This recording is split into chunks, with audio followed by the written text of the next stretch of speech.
I said in my Why Everyone Hates the Air Force video that I would save you, and Kyle got. I saved you, and now you're getting out of the military. I don't know what's going on. I shouldn't have saved you. Kidding, by the way.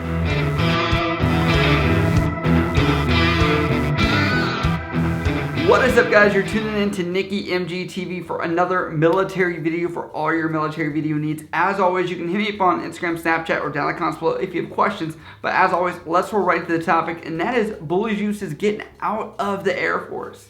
I meant to do one about Kyle Gott. That didn't happen because Bully already did it, and I didn't want to copy that. But I did one on Nava and his getting out of the military, and Bullyjuice. And I always find it important to show the aspect of someone getting out and what their process is, and somebody that, like myself, that's staying in, and kind of just talk about that because it's a healthy discussion, because people are joining the military for several different reasons. People are leaving the military for several different reasons. And I kind of want to take the learning of my experience and their experience and kind of make a narrative of what I thought about their video. And if you want to see Bullyjuice's full video, it's linked down below. You can check that video out as well. Obviously, he goes way more in depth, but this is me kind of highlighting some things I want to talk about. One of the first things he says is that he wants to prepare, and he doesn't want the choice to re-enlist or not re-enlist to be based on him not prepared for the transition, right? And if you guys haven't seen videos where I've talked about this, I did not prepare my first enlistment. I came in at 18, and I would have been leaving around 23 years old, and I just wasn't prepared. I wasn't mature enough to do that, and I was mentally wanting to, but I was not, like, financially and all those things ready to do that. And I'm very glad that I stuck with that decision looking back now that I'm a little more mature.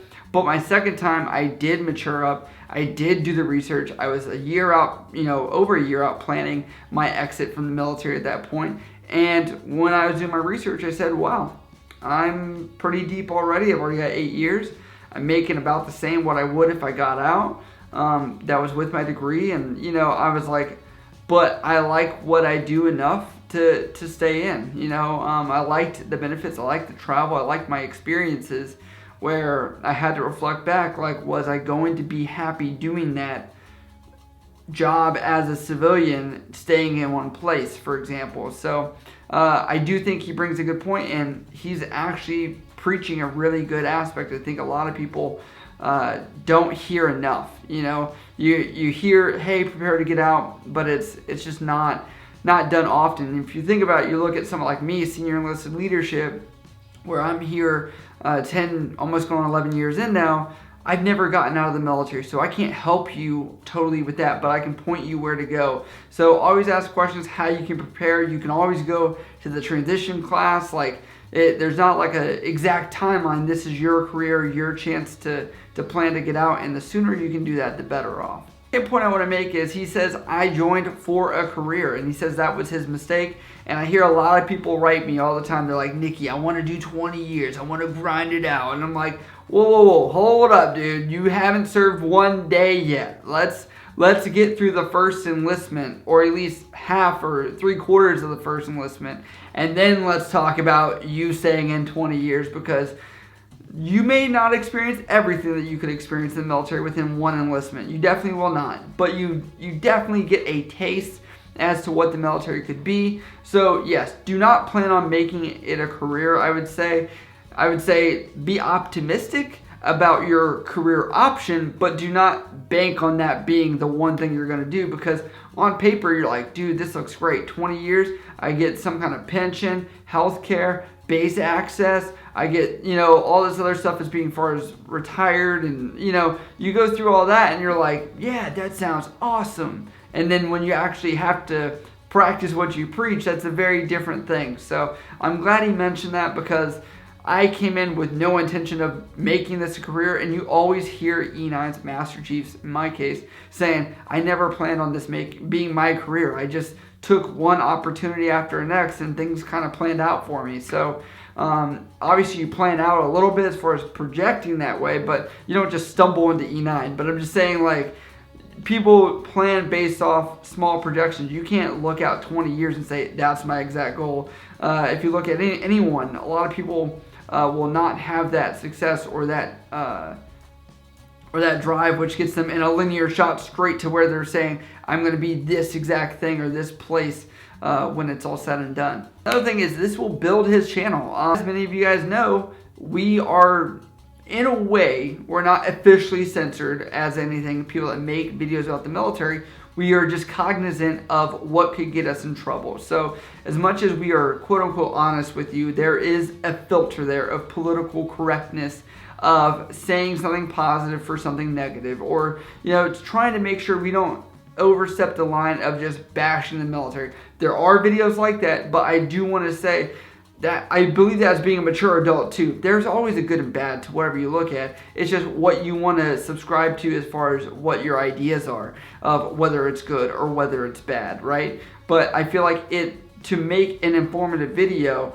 you do have to show both sides. Whereas this, he may be able to show a little bit more real side of his thoughts and kind of the in-depth stuff, because I know Bully has more ideas and more things that he would like to say, just like I do. I would like to make fun challenge videos. I'd like to poke fun at different communities. Like, I can't do that as an E6 and make fun of like the Chiefs mess, for example. That's not gonna happen. Or I can't make fun of officers.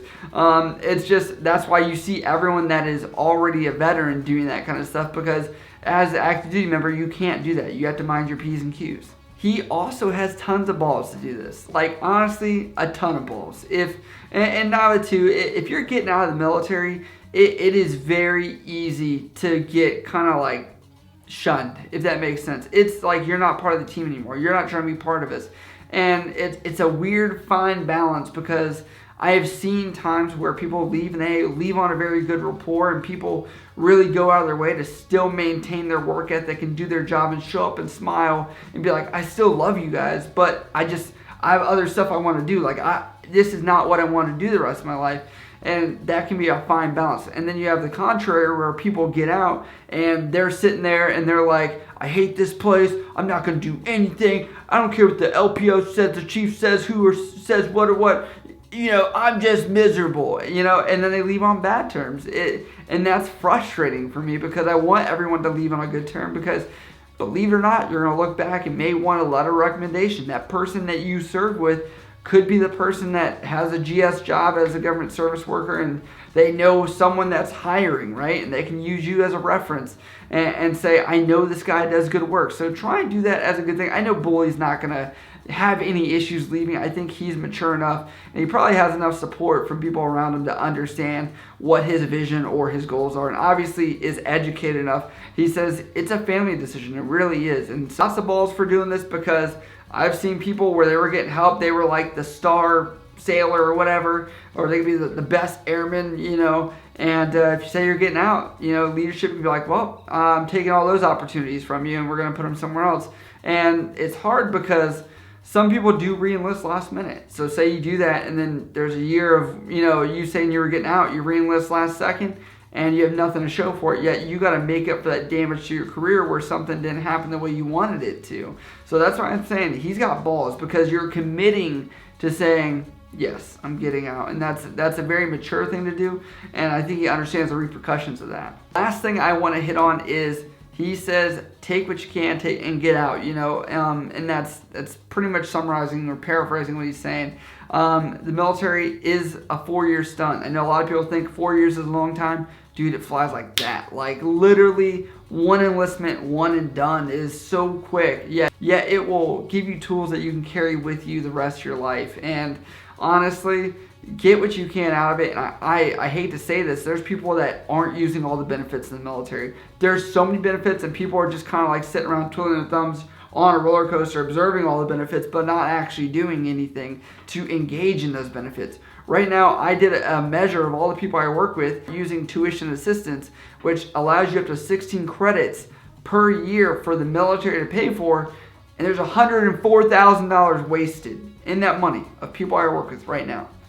And that's scary, man. There's just so much opportunity, and sometimes it's going to take sacrifice. You doing schoolwork on the weekends, on a Saturday, Sunday, like I do.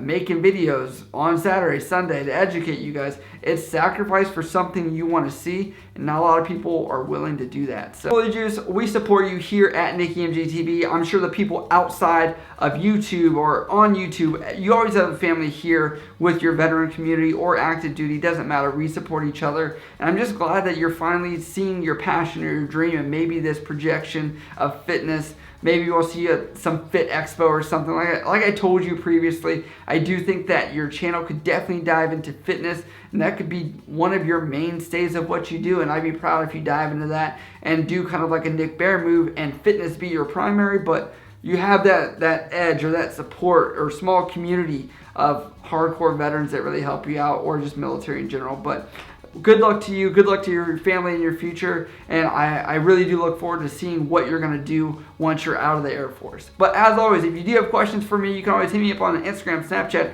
or down in the comments below. I love you guys. I'll see you next time.